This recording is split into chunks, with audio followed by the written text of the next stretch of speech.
Hello and welcome to the latest episode of the Online Warriors podcast. This week we are 4 rather than 3. It's another fantastic week where we get to host one of our Patreon producers on the show.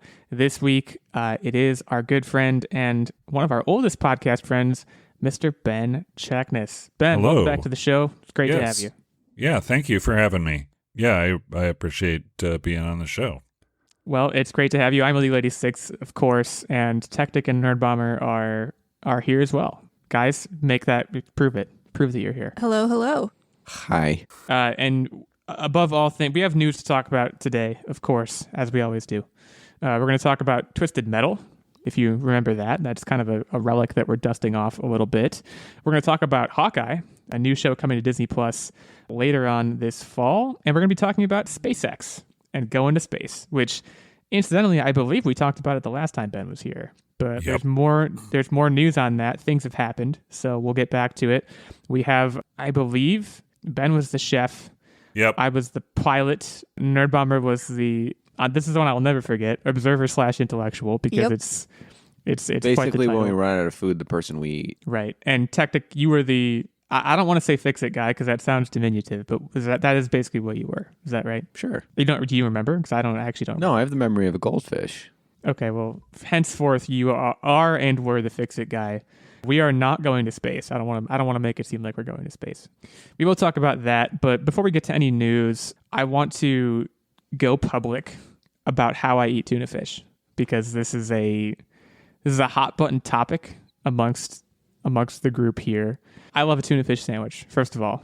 I'm one of those weirdos who will get a tuna fish sandwich from Subway, by the way.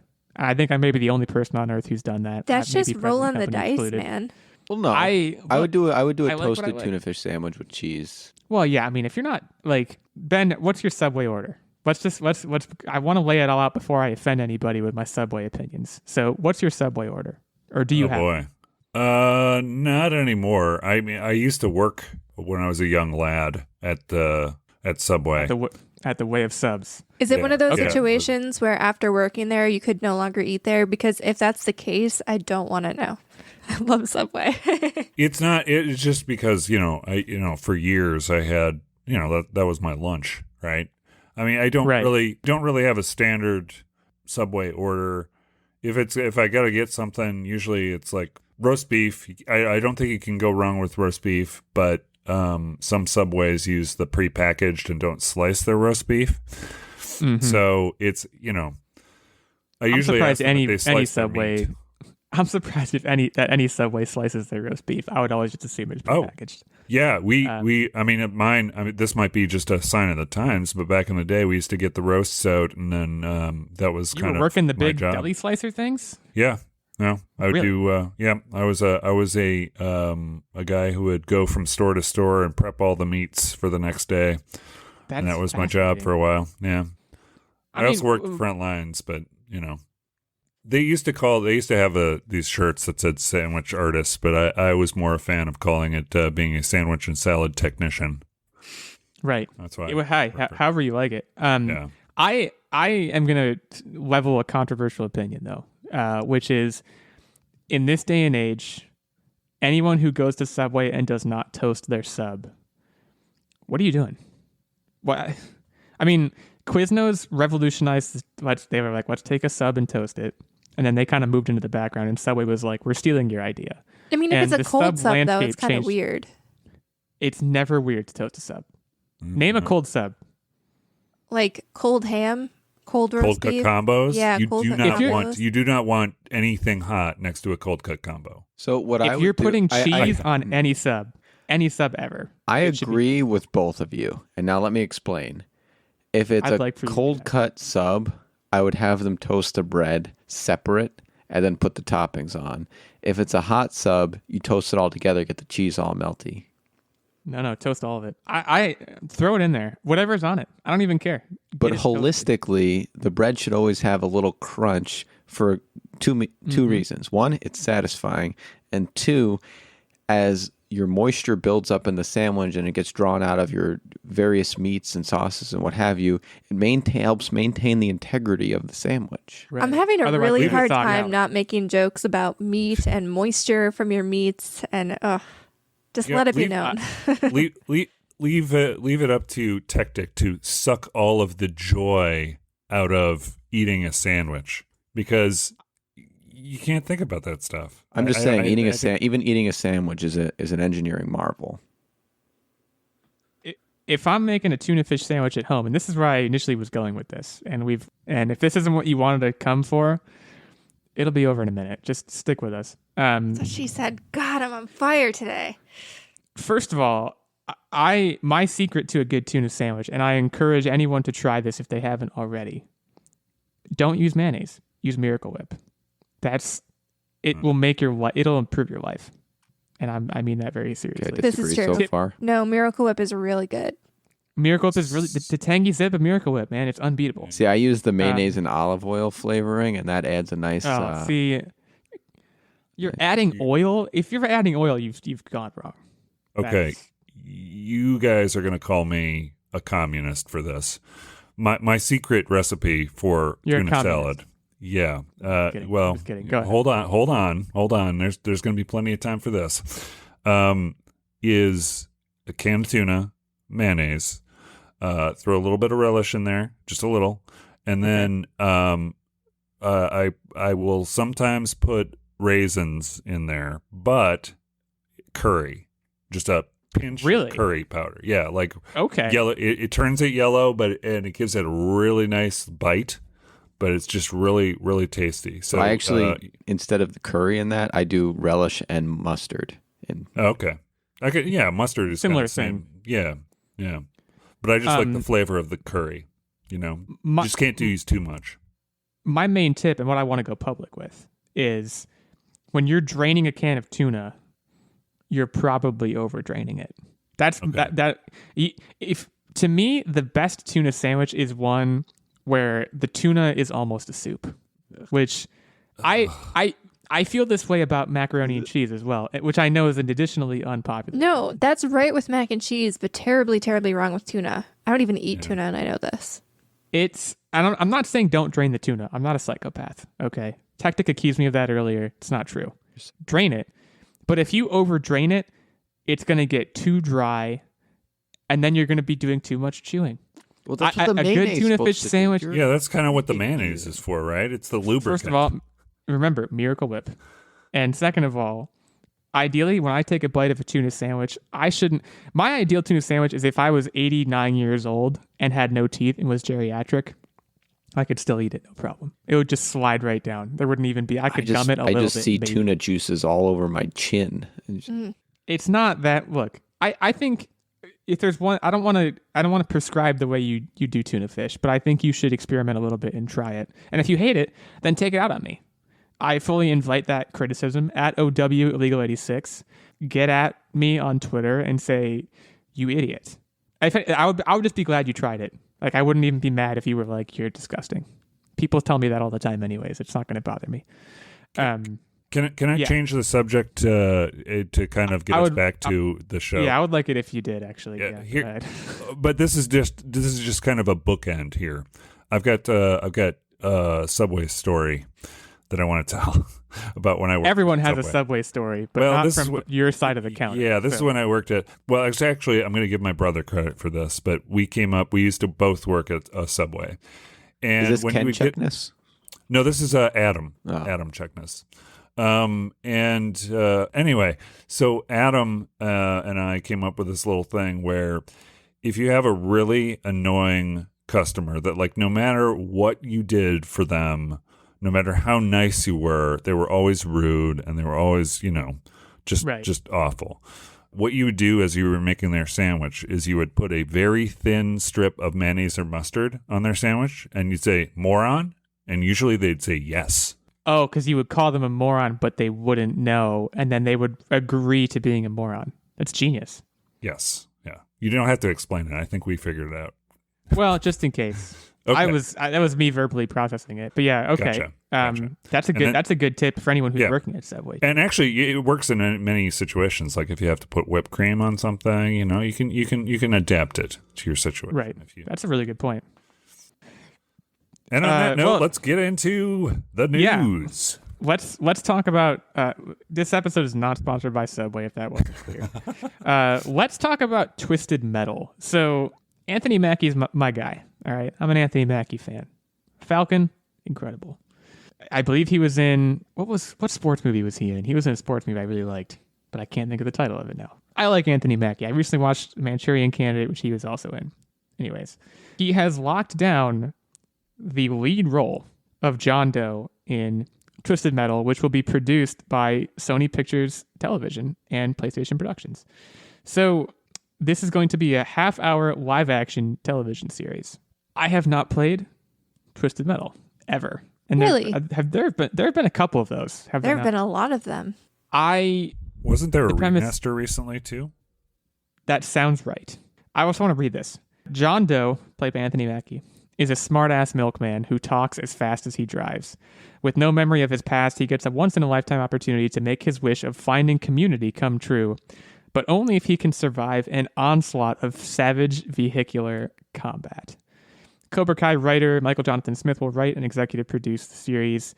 Rhett Reese and Paul Wernick, who you may know for Deadpool, they wrote Deadpool, will be executive producing. And Will Arnett is also attached to executive produce with his company. So this is, I don't know where this is going to wind up, and I may be missing that in this article somewhere. What streaming service it's going to go on is basically what the question is, right?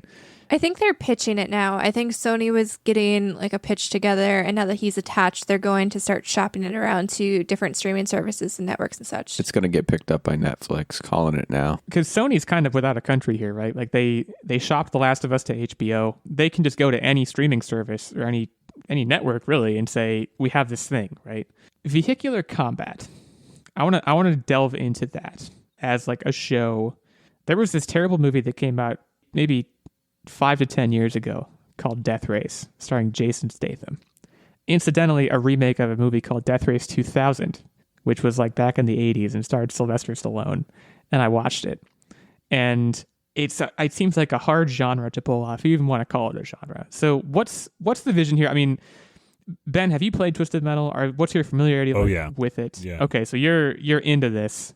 Walk me through what this is going to look like, or what do you think it should look like? I mean, that's really hard to tell because there's no character development. It's just you've got your different cars and your different drivers, and they just beat the crap out of each other. And when games don't have stories, right? As they exist now, they don't have stories. So like this is coming out of thin air. Technically, there are characters who have like tertiary backstories, but you're not following like a campaign. Like there's a campaign in the games, but it's like go through all of these different arenas and you're like in a tournament or something. Yeah. And everyone that I played it with, it was always, we played with our friends and did the battle royale version. No one really knew that game for the story.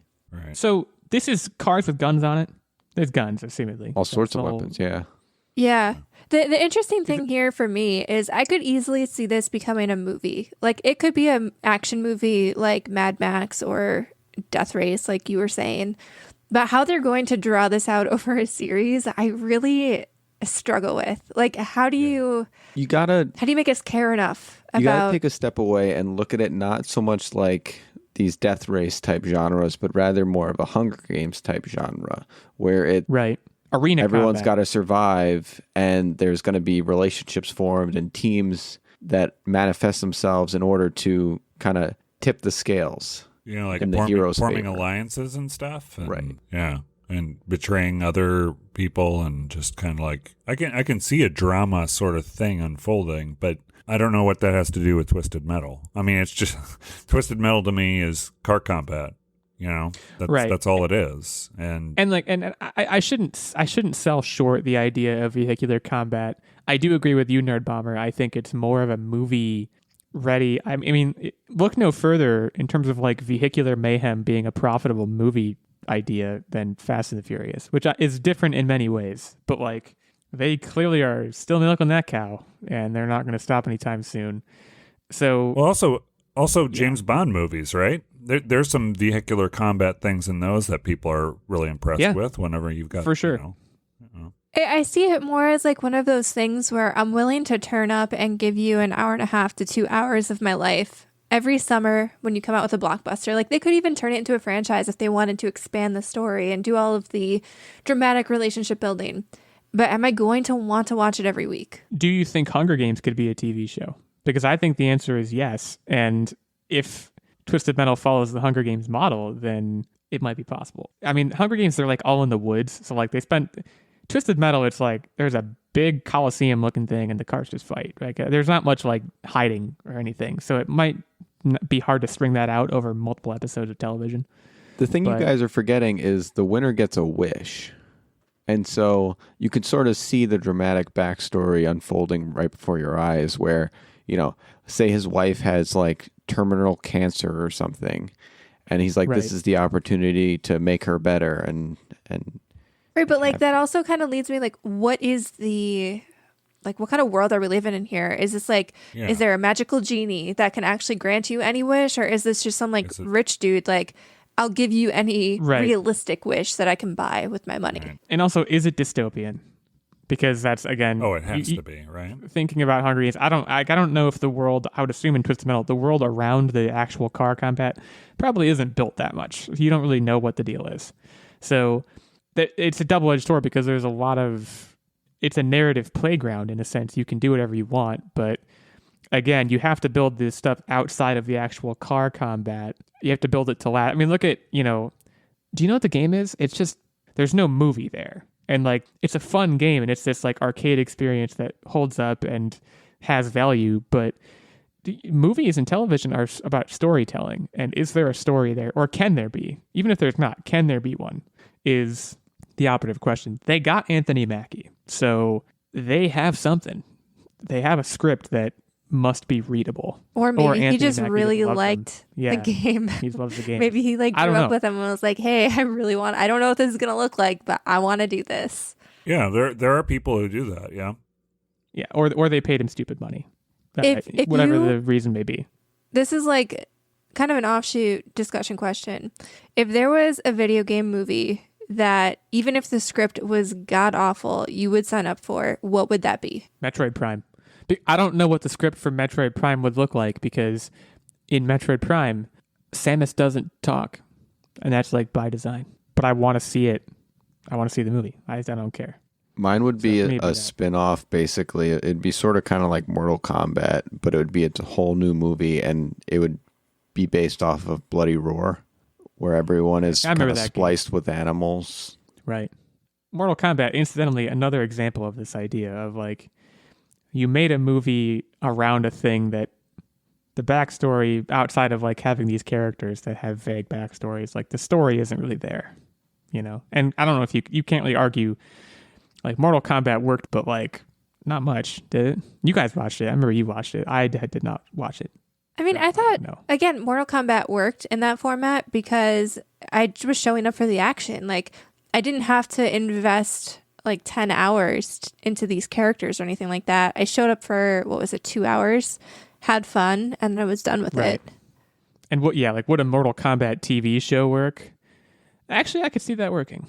But it would basically just be like every character gets an episode. And then in the last episode, they all fight. That's probably what would happen. I don't know. Might be a way to do it. But Ben, what's your answer to Nerdbomber's question? What movie do you want to see, even though it might not make sense? I want to see Mass Effect. I think that's a very dense universe with a lot of stories, and it could be amazing. So I'm going to push back on that. I want to push back on that answer because it makes way too much sense. There's no way a Mass Effect script would ever be bad, right? I just don't even think that's possible. Well, I mean. Well, that's the thing with too much runway or too much creativity, right? You can screw it up because you are putting things in there that aren't supposed to be there, or don't understand the game, or don't understand the base characters and how they're used. So just because it's a vast and really well done universe doesn't mean it's a guarantee that it's going to be great. So I mean, I don't know. Yeah, I still want to see it. I would still rather see that than That's something I would want to be interested in if they announced it. You know what? Maybe if we're talking like fantasy stuff here, like, you know, it'll never be made, but it would be kind of a cool idea. The whole universe of Jet Grind Radio and Jet Set Radio with the kids who are like in the little gang who are doing their, you know, tagging and going around the city of Tokyo. That might be an interesting sort of thing to see. You know what? I'm going to change my answer. I want to see Jet Set Radio made into a TV show. See, you just did that because you know I wanted Mass Effect, so I'm going to steal Mass Effect back. But that doesn't. Again, I have to take issue with that again because I just don't feel like it counts. Plus, that's already in the works. I'm pretty sure. It could be and the question was one that'll never happen. Well, no, it would be whatever your favorite game was that. Even if it had like the worst script in the world, you would sign on to. And it's not. It can't have the. It just. I'm telling you. It just. I don't think it can have a bad script. That can be your answer. Someone could literally give me a script that says "tra la la la la" Mass Effect. I'll give you a better one. Beautiful Joe is another good one. Oh yeah, that's a great one. Yeah, because that's got a lot of really interesting backstory about how his movie thing and yeah. No, I agree with that one. That would be an interesting one. And how beautiful he is. I'm sure. Not beautiful, beautiful. Yeah, beautiful. Beautiful. Oh, gosh. Okay. Well, I clearly just don't even know what this game is. It's a great hidden gem that you need to look up as soon as we get off this podcast. That's an accurate statement. Consider it on the list. Consider it on the list of things that people recommend him that he will never do. Shots fired. Well, no, Ben recommended it this time, so it's on an actual list. Your recommendations I take and I just throw over my shoulder, and I don't know where they go. Okay, so this show, there's no release date for it yet. It's still in the very early going, but yeah, if you're a Twisted Metal fan, rejoice. At @OW86, at OW Nerdbomber, at OW Techtic, at Online Warriors 1 is our main show account. Let us know how you're feeling about the idea of a Twisted Metal TV series. Is that a good thing for you? Is that a bad thing for you? Is it a neutral thing for you? For me, it's a pretty neutral thing. If it's good, I'll watch it. If it's bad, I won't. I have no real affiliation. Maybe you're in the same boat. Let's stick with TV here, and let's talk about Hawkeye, which is much more imminent. This actually has a trailer. It comes out November 24th, which I believe is the day before Thanksgiving. I don't have a calendar in front of me, but I think it's like that Wednesday or something. So Hawkeye is a show that's been talked about for a while now. Haley Steinfeld, I don't know how to pronounce it, was attached to this literally years ago at this point, I think. And of course, Jeremy Renner set to return. The main thing that I think we need to talk about here is the fact that this is purportedly going to be a Christmas/holiday driven experience. The vibe I got from this trailer, and I think there's like Christmas music in the trailer. It's like, we're going to be a Christmassy thing. Yeah, it was Andy Williams. Shtick. Right, most wonderful time of the year. So there's only one Marvel movie that I can think of that even mentions Christmas, and it is Iron Man 3, which I'm a huge Iron Man fan. Iron Man 3, not very good. Just, like, as Marvel movies go, lower half, for sure. I see this as an incredibly smart move on Disney's part. It's just giving people another reason to watch this show. I watched a Christmas show last year. I can't even think of the title of it now, but I'm sure I talked about it on the podcast, that I just like on a whim one night, I wanted to feel Christmassy, and it was around Thanksgiving, and I watched it. And I don't know if that's going to be the tipping point for people with Marvel. They're going to go and show up if they want to, but I still think it's a great idea. I think it's going to add a new spin to the show. The show itself looks interesting, and I think if ever there was a character to take and kind of Christmasify, it's Hawkeye, right? Because Hawkeye's whole thing forever has been, since Age of Ultron, it's been he's a family man. He doesn't want to be in the superhero game because he like has a family, right? Well, for me, so that push and pull is going to be present throughout. Yeah. This is really smart because I was getting like, and maybe this is strange, but like Die Hard, there's always that whole thing back and forth, like, is this a Christmas movie or not? And this is giving me super Die Hard vibes here. Hawkeye is one of the only, Techtic has goosebumps right now, I can see. I was going to say this. I'm so happy you did. We didn't discuss this before the show. But like Hawkeye is the only one. Die Hard is a Christmas movie. Okay. By the way. But Hawkeye is the only one who can actually pull off the Die Hard vibe because, I mean, now that, this is a spoiler, I guess, if you haven't known by now, I don't know what you're doing. No, it's not. But with Black Widow gone, like Hawkeye is literally one of the only normal human superheroes in the Avengers and the only one who can kind of pull off like the whole action spy. The only one, I thought you said Captain America Batman. also New Captain America also. Yeah. New Captain America is also like just a guy, I would argue. But I mean, all of them, Hawkeye has more like badass spy vibes. So I'm loving that whole vibe that I was getting from this. And also, I really like Haley Steinfeld. Everything that she's been in, I really like her. I think that she will work perfectly, at least in the Marvel universe, because she has that like kind of sarcastic bite to her. And you even see that, I don't know if you guys have watched Dickinson at all on Apple TV Plus, but like she always brings that to all of her characters. And I feel like to take some of that gravitas, you need one of those characters who can kind of bring that element. And I know like Spider-Man is kind of like, haha, I'm silly, goofy, funny teenager. But like, I feel like she can pull off that I'm really good at what I do, but I'm also funny. Yeah. My Haley Steinfeld experience for the most part is True Grit, which is like very long ago that came out. That was like, oh yeah, I might have been in college for that. The remake, yeah, with Matt Damon and Jeff Bridges. Yeah. She was great in that, and she was like 12. Amazing. Yeah. So I can only assume her skills have since improved. I think she's going to knock it out of the park. I love the idea, and this might be a comic thing. Techtic, feel free to weigh in or not, but is the whole Ronin copycat thing a comic-driven idea, or are they pulling that out of thin air? Because I think that's a pretty cool idea. So this is basically the backstory of Hawkeye. And I'm not saying Hawkeye as in Hawkeye we know. I'm saying Haley Steinfeld is Kate Bishop, who is also Hawkeye. And it's not so much it's a copycat thing. It's that she's just a great archer that is trying to make her own way and ultimately becomes Hawkeye in the Young Avengers for herself. So that's where this is going to end up, is what you're saying.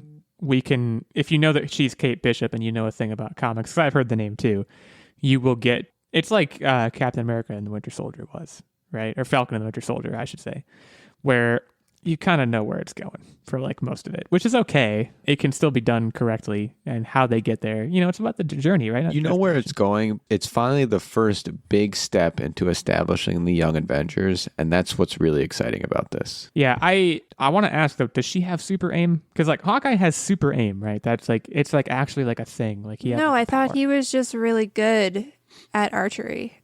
I thought that. Right? Yeah, he doesn't have a superpower. Both basically Control C, Control V. Combat specialist overall. Her secondary is actually swords. But it's not super aim? It blows my mind. It's not like a bullseye Daredevil situation. And that is my other point of reference, so that's a good way to put it. I always thought and they make jokes in the movies like he literally can't mix. Just the best in the world. But he remember when he's like in Civil War, like Iron Man's like, you got tired of golfing, right? And he's like, I played 18, I shot 18. That's not archery. That's just really good aim.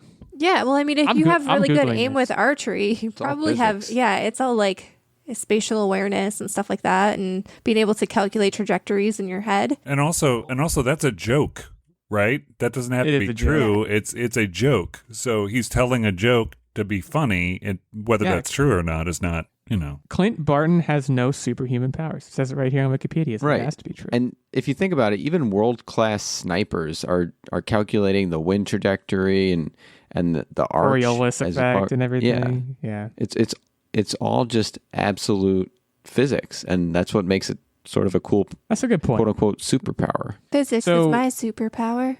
Yeah. So Ben, we haven't really... I don't think we've talked much about the Marvel shows with you. I mean, before even saying what you think of Hawkeye, what is your involvement with the MCU shows as they exist right now? I mean, you have What If, Loki, Falcon, Winter Soldier, WandaVision. Yeah. Any of those, are they your thing? Or?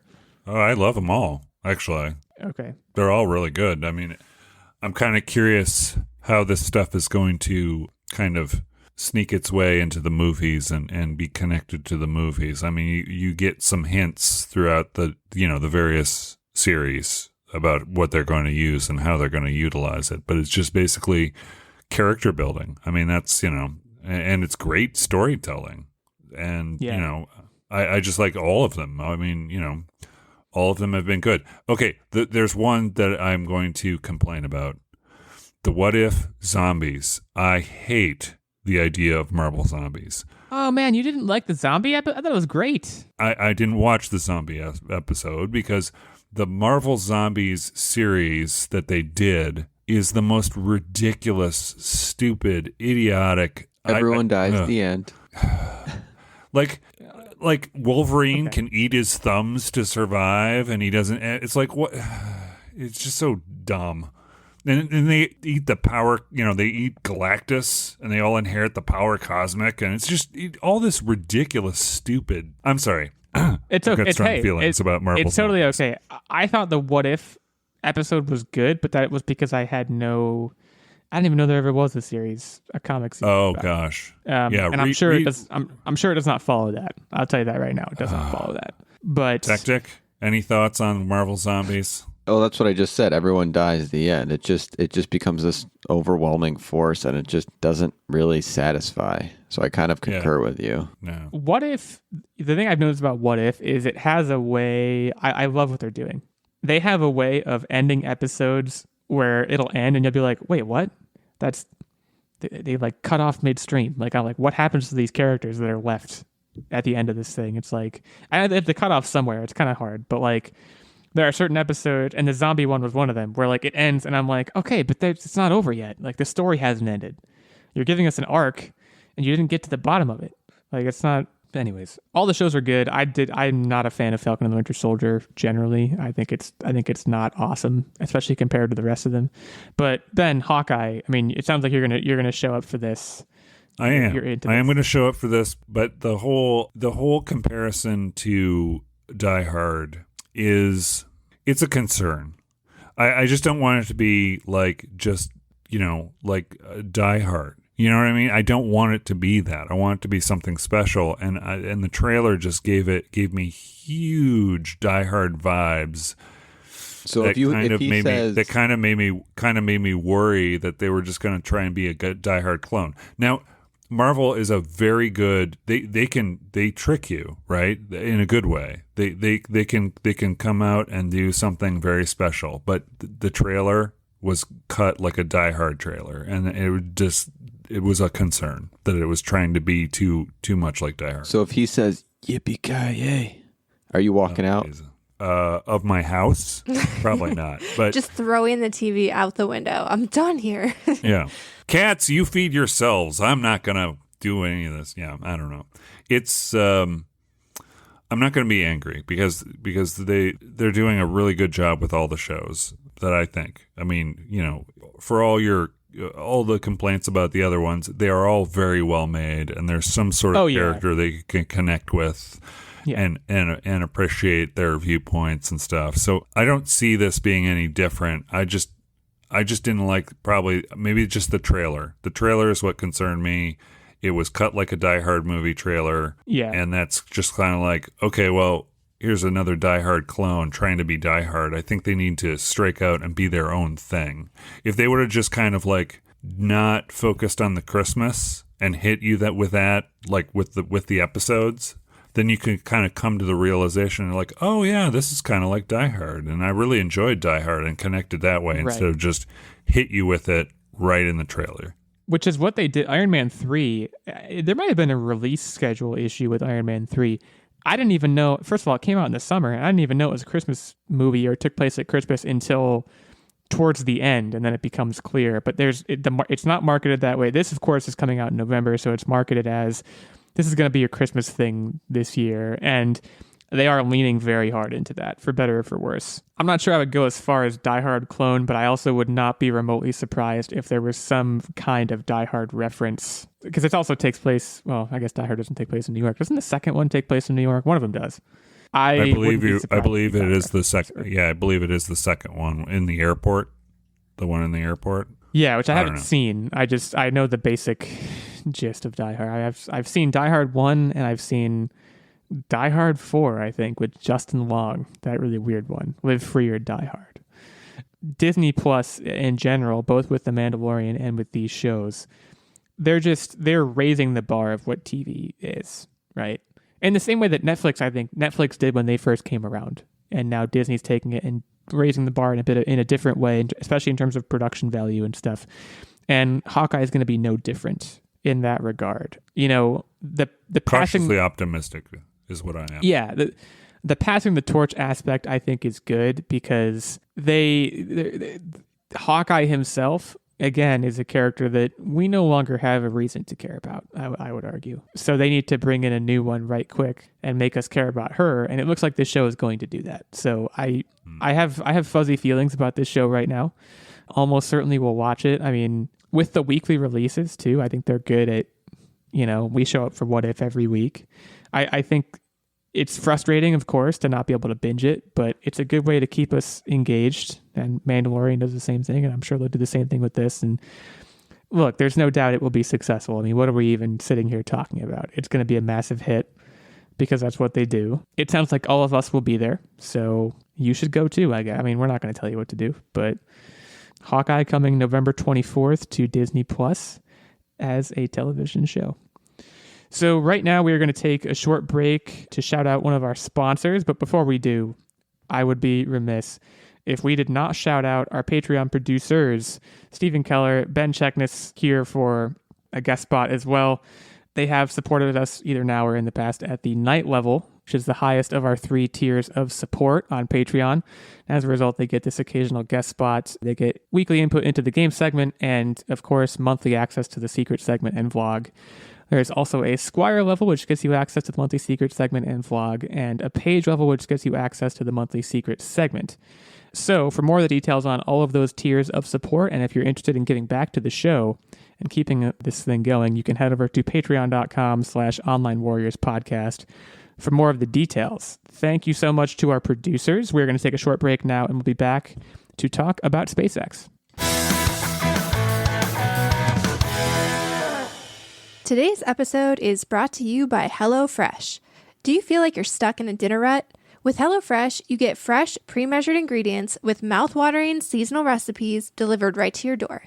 Skip all those trips to the grocery store and count on HelloFresh to make home cooking easy, fun, and affordable. You can now enjoy cooking and get dinner on the table in 30 minutes or less. With over 25 recipes to choose from each week, there's something for everyone to enjoy. All recipes are designed and tested by professional chefs and nutritional experts to ensure deliciousness and simplicity. One of my favorites that's on the menu this week is one-pan smashed black bean tacos. If there's anything I hate more than trying to figure out what to eat without HelloFresh's help, it's doing the dishes. So with one pan, makes it super easy in half an hour or less. Go to the link in our show notes to get $80 off, including free shipping on HelloFresh, the #1 meal kit.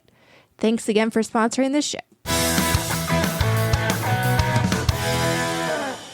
Okay, we talked a while back with Ben about the first civilian mission in space for SpaceX.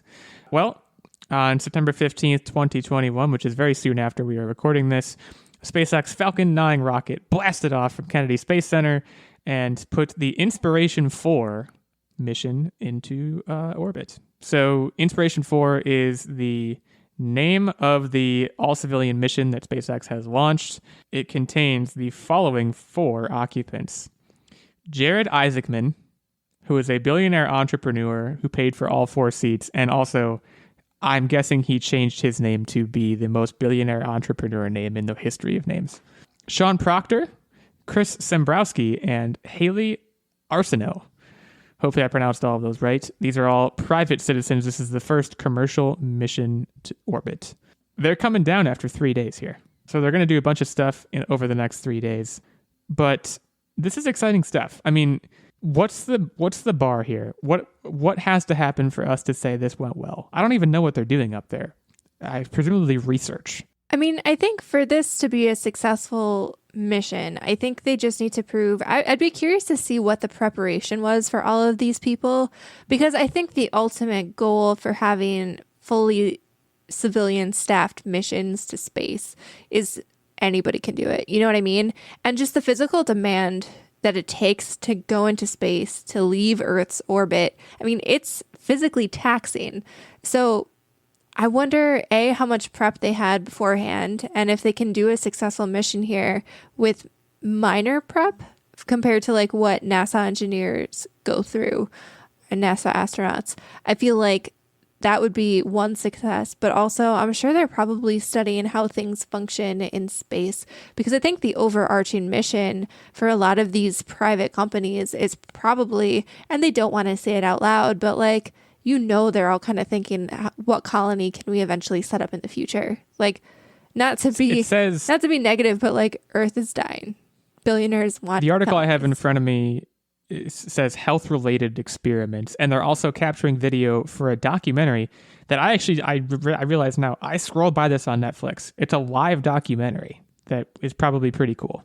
First 4 episodes of the documentary are already streaming, with the 5th and final episode premiering on September 30th. I agree the preparation's probably very interesting. I think like I'm gonna give you an example of what I want out of a civilian space mission. Okay, and it's ridiculous. I'm just going to preface this with saying that I want Tom Cruise to go to space and film stuff for Mission Impossible. That's a commercial space expedition that benefits everybody, or at least affects everybody. You know, I don't know. That's very short-sighted, but like, I want to have some tangible result of this. Like, it's cool that we're going up there, and I'm sure these health experiments are important, but like. The other thing that it's doing is it's raising money. How?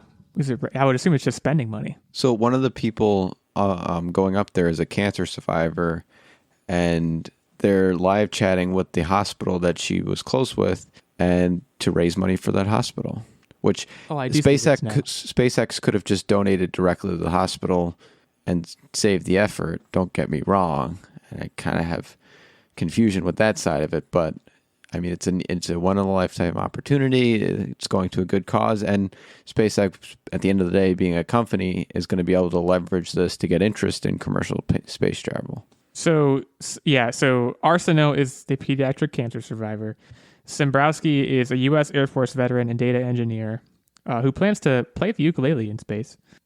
Sean Proctor brought cold pizza. There's a lot of facts, just random factoids in this article, but yeah.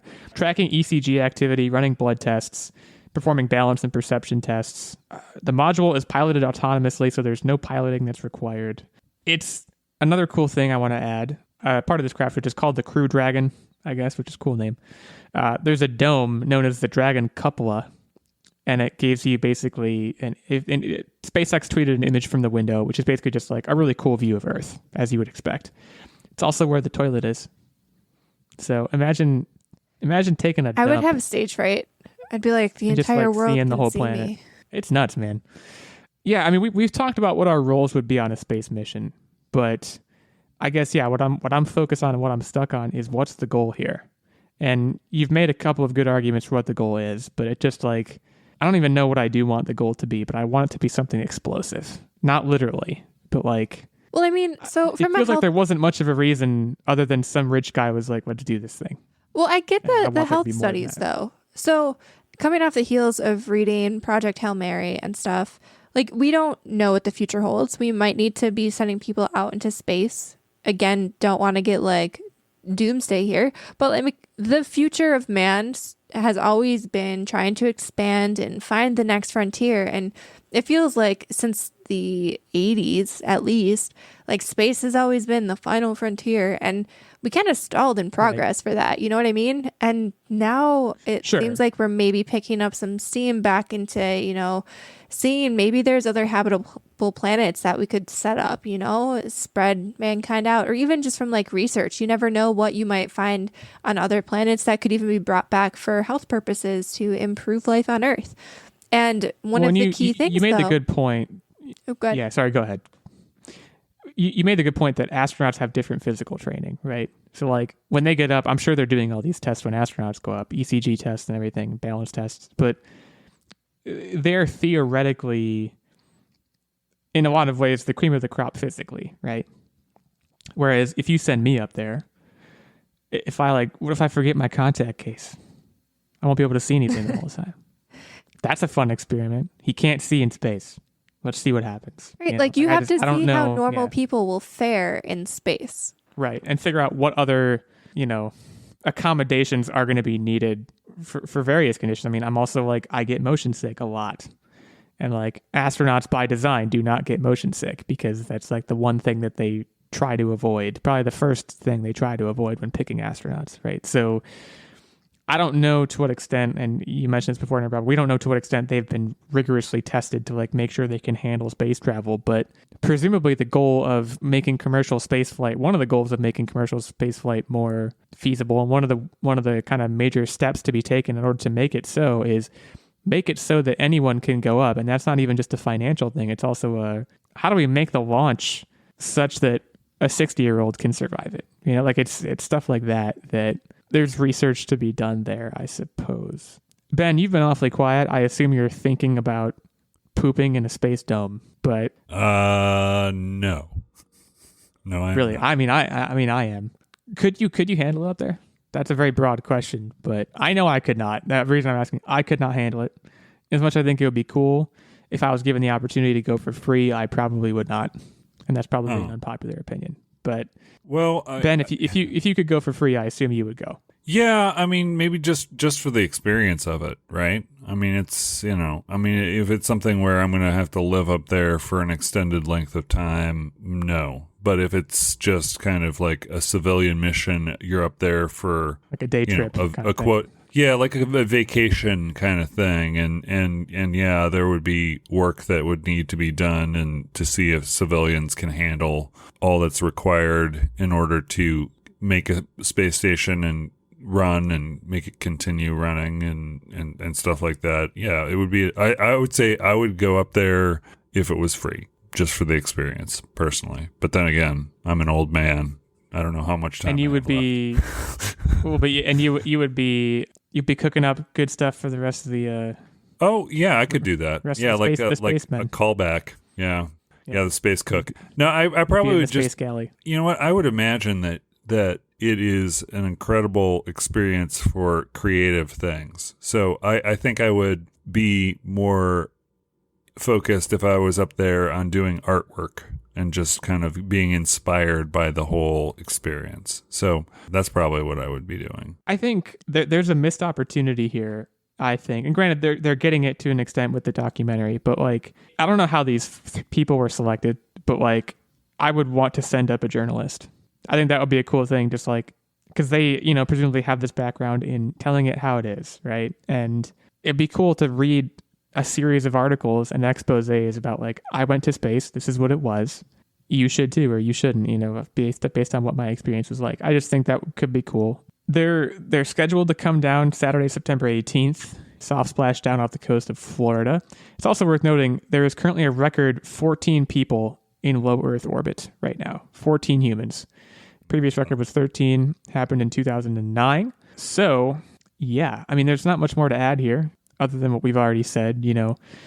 Space, as Nerdbomber mentioned a few times, is the final frontier, and we're frontiering. I would say that much is affirmed. So would you go to space? Hit us up on Twitter. Let us know if it was free. I imagine most of you probably would.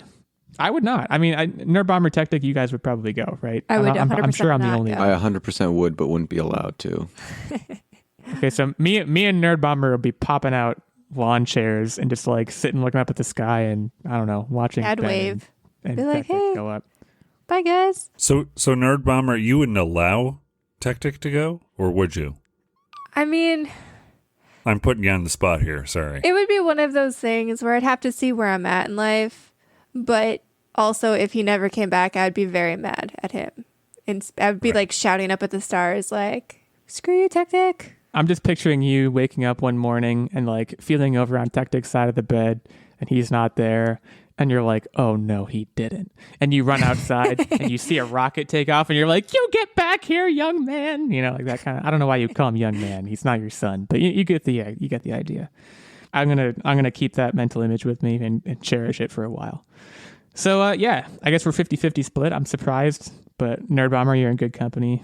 We would be safe and cozy on Earth. Well, these two mavericks would be living it up. God knows what. Yeah. I don't know. Let us know on Twitter. That might be a poll situation for us. We'll figure it out. We're going to transition now to What Are You Up To Wednesday, where we talk about what we've been up to. And of course, the guest's honor, Ben. What's been going on in your life? It's been a minute since we last spoke. So give us the skivvy. Yeah, I've been hard at work. I mean, on my podcast, Too Vague, Too Vague podcast, available on most of your major services. Pretty much every time I have off is focused on either getting guests for the show, or working on doing editing or artwork for the thumbnails or something. And it's just such a great, wonderful hobby that in part I'm very thankful that you guys introduced me to how enjoyable that is. So thank you for that. When I'm not working on that, though, I have been playing the game Psychonauts 2, which is, I don't want to oversell it, but it's an amazing, nostalgic feeling game. It's just, I was going to say, is this not a replay for you? I know you're a Psychonauts person. We've talked about this in the past. Yeah, Psychonauts 2 is a brand new game. So it's a continuation of the story of Psychonauts that started with 1 and then went into the Rhombus of Ruin, which was a 3D, which was a VR game that they came out with. And then this was basically, I think at its beginnings, a crowd-funded sort of effort to make the sequel to this. And I was interested from day one when they said that they were going to do it. And then when Microsoft purchased them and they said that they were going to delay the release, I was sort of thankful because that gave them a little extra time to apply the spit and polish. And honestly, they didn't disappoint. I mean, for me, it's one of those games that you play it and you just play it and you have a feeling of nostalgia. It doesn't feel groundbreaking or amazing from that standpoint. There's not anything brand new that if this is your first time playing it, then yeah, some of these things may be new, but it just, I don't know. It's just like comfort food is what it was to me. It was just, and I'm almost at the very end of the story, and it's just a wonderful game. I mean, just so great. It's my game of the year this year so far. So if you had never played the first game, yep, is it easy and accessible to hop right into the second game, or do you think it's necessary to go back and play the first one to kind of get a good feel for the sequel game? I do not think it's necessary to play either of the two games. They basically give you a summary of the first two games as a part of the intro in a very clever sort of way.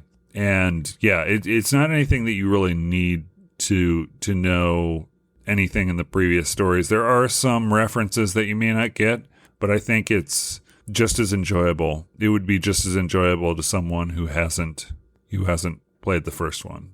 May want to watch a walkthrough, but I mean, I don't think it's necessary.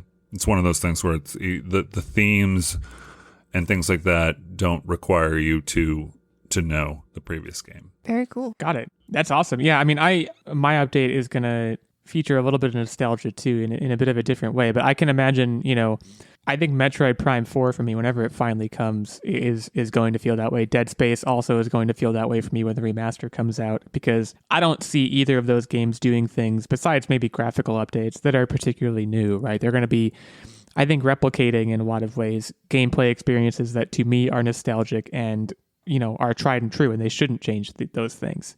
So I totally get what you're saying. Yeah, you mentioned something there, the remaster question, and I've covered this on my podcast with guests before. But my thought on going back and playing a game that I previously played is I don't want to do that, and the reason I don't want to do that is because the nostalgia of playing that game and the enjoyment I took from that game is something that I kept with me and colors my enjoyment of my current games. So I don't want to spoil that by potentially going back and finding out, the graphics are crap, blah, blah, blah, even if I want to keep that memory sort of intact. So, unless there's something brand new. Are you anti-remaster then?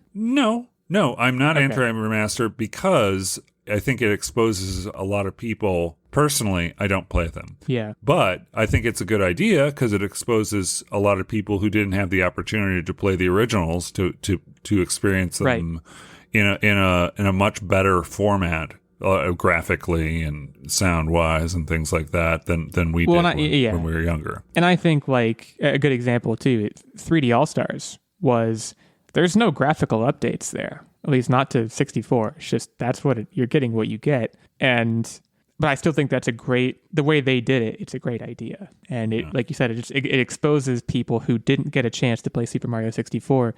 They have a chance to do that now, and it's a great game, and it absolutely holds up. So yeah, I think, but like going back to Psychonauts 2, like I totally get what you're saying. I think when I get, again, the sequel to Metroid Prime that I've been waiting for 10 years or something, it's probably just going to be such an overwhelming experience for me. So I'm jealous of you, but I'm looking forward to getting that for myself. And if you have the Game Pass, check it out. I mean, that's the thing. I think Psychonauts is free for Game Pass people, isn't it? Mm-hmm. Nerdbomber, do you know that? Oh, yeah. It's on Game Pass. Yeah. And if you don't have... Fortunately, I'm not a Game Passer, but yeah. This is an Xbox exclusive. So one of the other ways, I think it's on PC as well, but in terms of just like console. It's on the PlayStation 4 too. Is it? Because, it is on the PlayStation 4 because they basically, when they came up with the whole thing, all the crowdfunding was around putting it on all the systems. Gotcha. So it is not an exclusive to Xbox, but it's a free exclusive to Xbox users. I had to pay full price, but was worth every penny. So gotcha. Well, I'm gonna transition into my update, if only because maybe nostalgia is not the right word, but something that I do on occasion, as far as gaming goes. I finished Call of Duty World War II. There's not much to say there other than it's exactly what you expect. It's good. I'm stepping away from gaming a little bit, and I've been, in the past week, focusing on a couple of things. Finished a show called Clickbait on Netflix, which was really good. If you're into kind of crime miniseries, you'll like it. It has a couple of good twists where I had thought that I had this show figured out, and I didn't. And I think I mentioned that in the last episode, but I've now finished it, and it throws even more twists that I was not expecting. So I recommend that. I'm going back to an older show. In an effort to do research, I'm trying to write a screenplay, which I've always wanted to try and do, and I've tried it a few different times with a few different things and ideas that I've come up with, and I'm trying it again, and I think I'm like 30 pages in or somewhere thereabouts. And one of the shows that is inspiring to me, and this is 10 years late, literally, like I think it's like came out like 8 years ago or something. If you have not seen season 1 of True Detective, I think it's my favorite crime television series or season of a series of all time. I've just recently started rewatching it. It holds up. Every single element of it is good. There is no bad element. The writing is fantastic. The acting is fantastic. Woody Harrelson and Matthew McConaughey headline it. The way it's shot, the music, everything, it's absolutely flawless. So I don't know if any of the three of you have watched it. It's stomach turning. It's on HBO. It put the kids to bed. Not that any of you have kids. It's maybe like as I rewatch it and I'm like 3 episodes into it, I'm just remembering how good it was and how good it still is. And there's something so abundantly pleasing about that I just can't even express. I'm into the crime television right now. It's what's getting me going. So yeah, that's a weird update. Again, it came out, I think that show came out like 7 or 8 years ago, but it's incredible. Do not watch season 2. Season 3 is okay, but do not watch season 2. Just skip it, because they're like anthologies. Each season is separate from the last one. Are we going to get a preview of the screenplay? The screenplay is, I don't want to give anything away. It is a crime story that is set in the South, in the same way that True Detective season 1 is a crime story that is set in the South, which may strike some of you as odd, because if you can't tell from talking to me, I do not live in the South. I've never lived in the South. So it's a little bit of like a fish out of water writing experience, but the setting has purpose, and I'm confident in that purpose. And guys, writing things and writing screenplays, pour one out for a screenwriter. It's hard. It's very hard. You think it's easy. It's one of those things, you've watched 100 movies, 100 TV shows, and you're like, I could do that. You can do it. I don't want to say you can't. Anyone can do it, but it takes more work than you think. And it involves you watching, like the reason I'm watching True Detective is I'm going back and saying, how would this look on the page? And I have the first episode script because it's online. And you can kind of compare and see, okay, this moment really worked on the screen. How did it look on the page? And there's a very, very fine art to that I'm in the process of learning. I couldn't even come close to saying I'm, fluent in that. But I would recommend posting a test script on Reddit. I've done that, and I learned that I should never write anything ever. I'm not going to do that. Did you actually do that? Yeah, it was sort of like a Batman fiction thing. Was it a full script? It was like my make my own comic book thing, and it was like, it didn't make sense there. Basically, I forgot that I left Batman under a pile of rubble, and people were like, oh, so they're just going to go, we'll leave him there. Don't call an ambulance or anything. Well, that's rule number one, I think, of writing in general, but also screenwriting. Don't underestimate the audience. They're always going to be looking. I mean, think about when you watch movies and TV shows, right? You're always looking for things, if you're me at least, you're always looking for things, especially in crime stories, to pick apart and find holes in, right? Yeah, they're always going to be at least 2 steps ahead of you. Right. There's an entire YouTube industry analyzing movies and television shows. So you'll become part of that ecosystem if ever you're lucky enough where something you write finds its way to either of those venues. Yeah, True Detective Season 1, that's the recommendation here. If you haven't seen it, I cannot recommend it enough. If anything, it's the most emphatic recommendation I've maybe made ever on this show. That's how I feel about it. It is flawless in every single way to me. So I'll leave it at that. Nerdbomber, what's been going on in your neck of the woods? One word, Deathloop. I don't know why I did such a dramatic pause, but Deathloop... It was very long. I thought yeah, sorry. Cut out for a second. So I originally got a little bit of shipping story. So I pre-ordered the game. It was supposed to come on launch day. Then I got a notification that it was lost in California, and I am on the East Coast. So that didn't bode well. And they said I wouldn't get it until the end of the weekend. And I was very sad. But then miraculously it showed up at my house yesterday. So I played it. And I haven't gotten too far in. So that's just a preliminary thoughts on the game. I think I'm probably maybe 6-7 hours in. And originally, I guess I wasn't sure if I would like the game because the whole premise is that obviously I don't want to spoil anything, but you wake up and you are stuck on an island in a perpetual time loop. And every time you die, you lose everything except your memory and the things that you've learned as you progress throughout the day. And so in my mind, I was thinking to myself, this is going to be very difficult.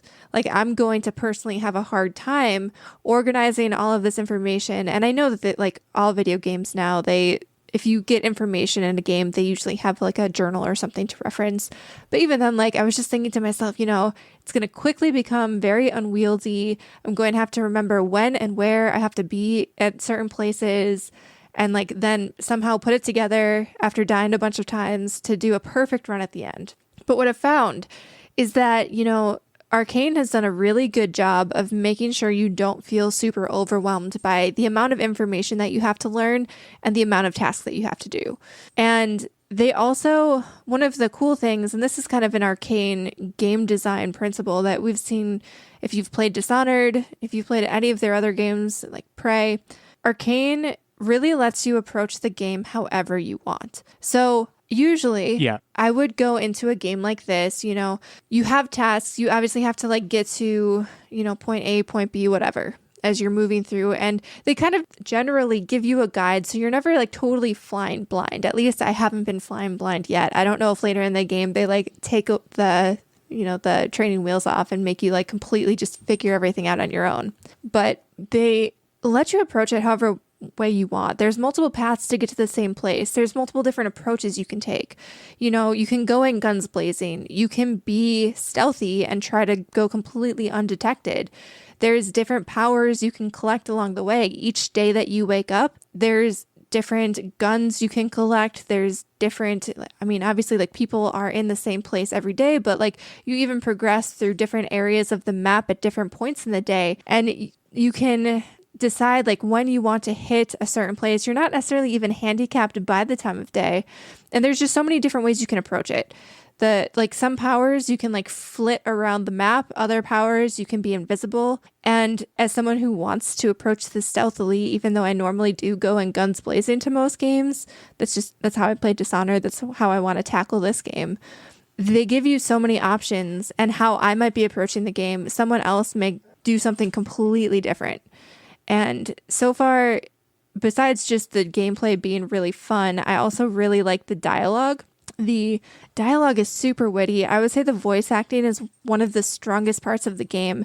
And as someone who really likes arcane games in general, like the fact that the voice acting is really taking a strong front seat here, pulling me along in the story because I'm just so interested in what the characters have to say, is pretty impressive. And there is a gimmick with the DualSense, which is actually kind of neat. So this isn't really a spoiler, but you pick up a walkie-talkie and there's actually a character who talks to you through the walkie-talkie, but it's coming through the DualSense controller. And initially it kind of caught me off guard because it's like super loud, super brash. But it's just kind of neat because, you know, you're hearing the rest of the audio, you know, you're sneaking around listening to people talk while you're hiding around a corner, and all of a sudden this voice is coming through your DualSense too. And it's just very immersive. Right. This is, I don't know if I'm really articulating my thoughts on this game very well yet because there's just so much going on and I feel like I've barely scratched the surface, but it's so fun. It's getting ridiculously good reviews from what I've seen. Yeah. I loved Prey. So I'm like, and Prey also had really good voice acting too, by the way. The guy who plays Wong in the MCU plays a character in Prey, and Dishonored was good. So yeah, like for me, it's whenever I get a next gen console, it's going to be an instant buy. But it's good to hear from you too that it's coming through and it's holding up how it looks like it should. I mean, I would say that it's tough for me because I know Hades technically came out last year as a whole, but Hades was like, I finished it and I was like, this is my game of the year. Nothing can potentially unseat this. And now I'm playing Deathloop and I just came off of finishing Hades and I'm like, do I already have a new favorite game? Can I be that like ping-pongy? Is that okay? Is that acceptable to like two games back to back like that? It's okay with me if it's okay with your mother. My mom, you know how your dad would always say that? My mom has no idea about video games at all. She plays Pac-Man though. So I wasn't talking about your actual mom. I was just saying my dad would always say that. It's okay with me if it's okay with your mother. It's like, that's not an answer. But no, it's okay with me, and I don't need to ask anybody else. It's okay with me to like two games back to back, for sure. Well, thanks for the review. Keep us posted on that. Techtic, you in the house? Tell us what the scoop is, my man. Okay, so there's a couple different things that I've been working on this week, and some of them are tinkering and some of them is TV show related. So with respect to tinkering, I'm still working on my Halloween Tinkering with Techtic surprise. But more importantly, I've been kind of taking on learning various little circuit kits and things like that because I'm trying to self-teach myself electrical engineering because ultimately I want to move away from the Raspberry Pi and I want to be able to have isolated circuits that get the same function done. And then the other thing as far as TV shows is we have started watching the show Ballers. Now the show Ballers is the Dwayne "The Rock" Johnson show. Yeah, right? Yeah, before I was rudely interrupted, is a TV show starring Dwayne "The Rock" Johnson where he is a money manager for various athletes. And he's kind of going through the struggles that various athletes go through with just blowing their money with regards to, you know, sometimes their family and friends take advantage of them. Some athletes don't manage their money and they end up broke afterwards. And it also goes through the struggles of other athletes who have retired, who are just like, don't really know what to do with themselves. So there's a lot of different characters and personalities and viewpoints that they kind of shine a light on in this world, and it's kind of interesting. It sounds interesting. Dwayne "The Rock" Johnson's character, didn't he like blew out his knee, right? I don't want to spoil anything, but like, isn't that why he's not playing sports himself? Or yeah, he got injured and basically had to force retire. Right. Keep us updated. That's always a show that I've seen go by me. It's like that show and Succession. Both of those shows. Just put your kids to bed before you watch it. Okay. There's a lot of boobies and butts. A lot of boobies. A lot of boobs, a lot of butts. Is it Dwayne's butt? Is Dwayne's butt in it? Give me the straight have yet to see Dwayne's butt. Well, we're all waiting with bated breath. Nothing yet. We'll keep you updated on Dwayne's butt if we can. But for now, we have to take a quiz. It's that time of the week. I believe this week it's Techtic to host. So you're in the big chair there, buddy. Buddy roll. Take us away. What are we talking about this week? So this week's quiz topic is Coldplay trivia, and we're just going to roll right into it. Let me go back to early high school, late middle school, Illeagle, who like bought Viva La Vida like pre-order. And funny story, I was actually playing them on my Spotify via a 90s rock playlist, and all of a sudden I see a message in the Discord, Coldplay, and I honestly thought Nerdbomber was like creeping on my Spotify. I was very thrown off by it.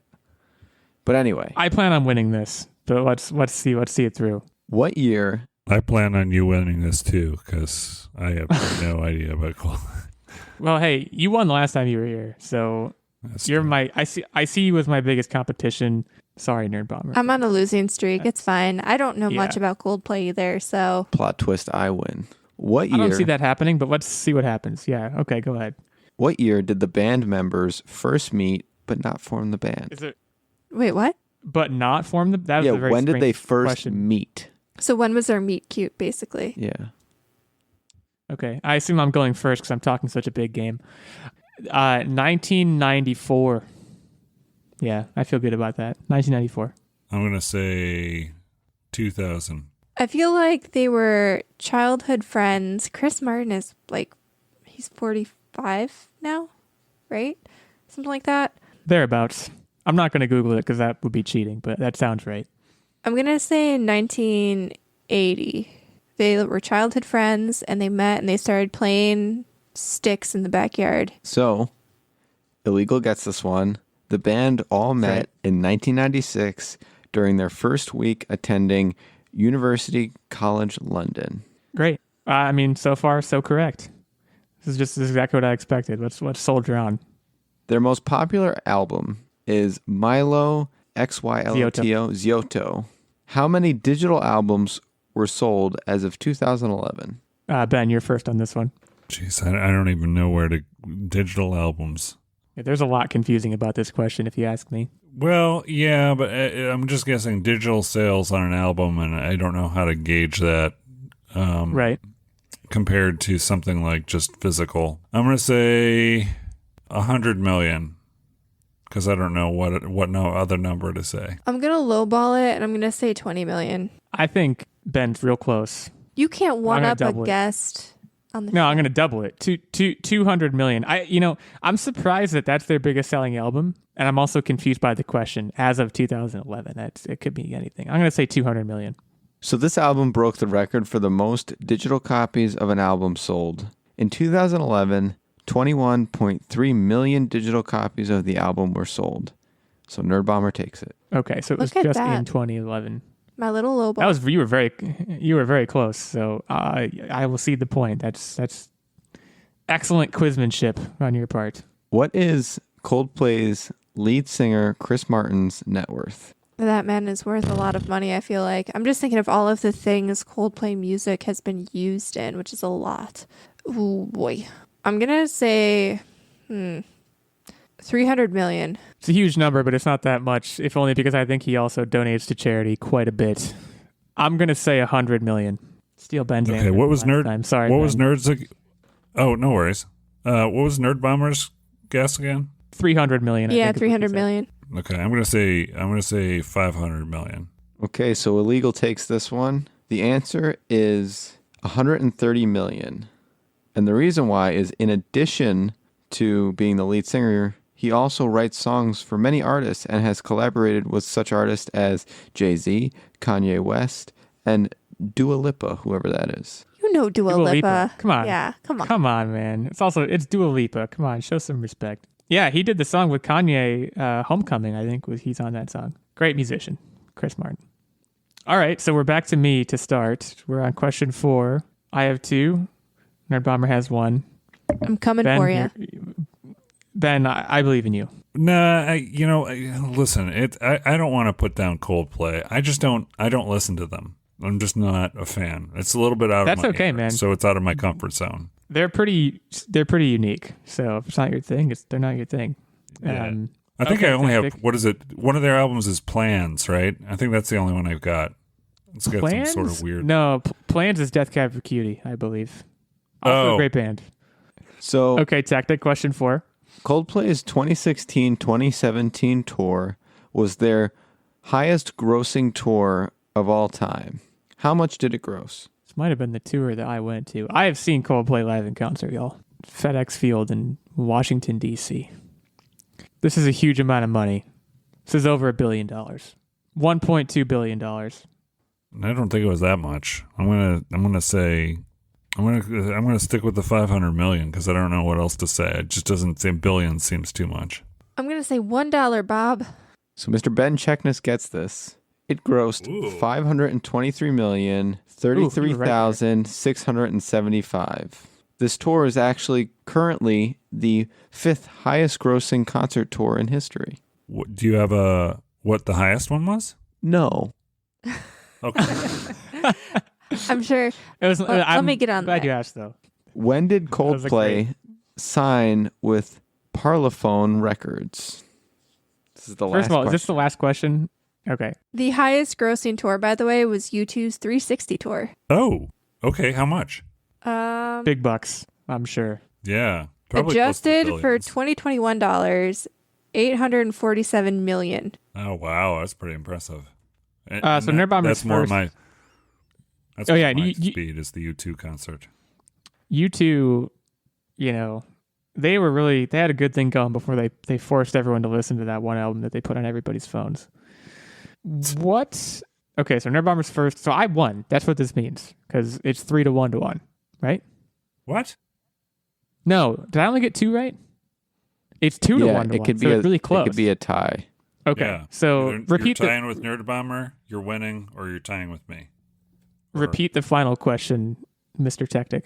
When did they sign with Parlophone Records? And I'm. This is this is me. Oh, sorry. No, this is Nerdbomber. Oh, okay. Oh no, it is you. I'm sorry. It is Ben. I forgot the order. It's a trick question. There is no record company called Parlophone Records. 2000. I'm just gonna say 2000. I feel like this probably wasn't their first record label, maybe, and this is a trick question in that regard. I'm gonna say 2010. I do think this is a trick. I want to say they were initially with Sony. I could also be totally wrong about that. I'm gonna say 2015 because I think you're right, Nerdbomber. I think this is a trick. It wasn't a trick. The answer was 1999, but y'all busted, and so Illeagle takes it. I win by default. Darn it! That's a little bit disappointing as ways of ending it go, but I'll take the win. Look, y'all, this brings me to... Oh, what's the total? What's the total? What are we at now with everyone's totals? 2 to 1 to 1. Oh, you mean the record or the points? I meant for the entire trivia season this year. Yeah, so I'm at 15-2, a far cry away from almost everybody else. Nerdbomber drops to 9-10 after this. Techtic at 8-9, and Ben, you move to 1-1. So a tight 500 for you. Well, there you go. Extremely respectable. I mean, you're percentage-wise, you're pretty much right there with Nerdbomber and Techtic, and I'm just mopping the floor with y'all. Look, I really like trivia, okay, and half of this isn't trivia; it's just like educated guessing, I guess. But I'll plan a victory speech for the end of the year, and I'll explain what my methods are. But for right now, all I'll say is it's great to be here, and we really thank you, Ben, again for coming on the show with us. It's been a pleasure having the group at 4. Thank you so much. Yeah. Check out Ben's podcast. Oh yeah, sorry, go ahead. Oh, I was going to say, I want you guys to come on my show one of these days. We gotta get together. You gotta think of a word that you want to talk about and what that word means to you, and then we'll just discuss it and then how it relates to video games, and that's the show. It sounds really simple, but it can go some really interesting places, so check it out. It's Too Vague Podcast, www.toovagepodcast.com. And if you want to talk about moist Techtic, that's fine. We can do that. You stole my line. I was about to shout out your podcast. You did that yourself quite eloquently, if I may. So yeah, go check out Ben's podcast. Feel free to keep checking out our podcast. And yeah, keep on keeping on. Go leave us a review on Apple Podcasts if you're so inclined, whether it's good or bad. Hit us up on Twitter at the handles already mentioned. And you know what? Get out there and tell your apiarist. That's a word. You know what an apiarist is? I believe that's the term. That's a beekeeper, y'all. Go find a beekeeper and tell them. Oh. I mean, the humming of the buzzing of the bees might like drown out, but if like you have like AirPod Pros, maybe you could Those are over-ear deals, so you could probably still hear a podcast pretty well. I think that's the word. I'm not going to Google it. So this closer is going somewhere, right? You would think so, right? At this point, you would think it would be. To my knowledge, it's not. Nerdbomber and Techtic may have other plans. This closer's not going anywhere. It's going to stay right here in no man's land. I have no plans to stop, but if I'm told to stop, I'll consider it. But for now, go tell your apiarist and have a fantastic week.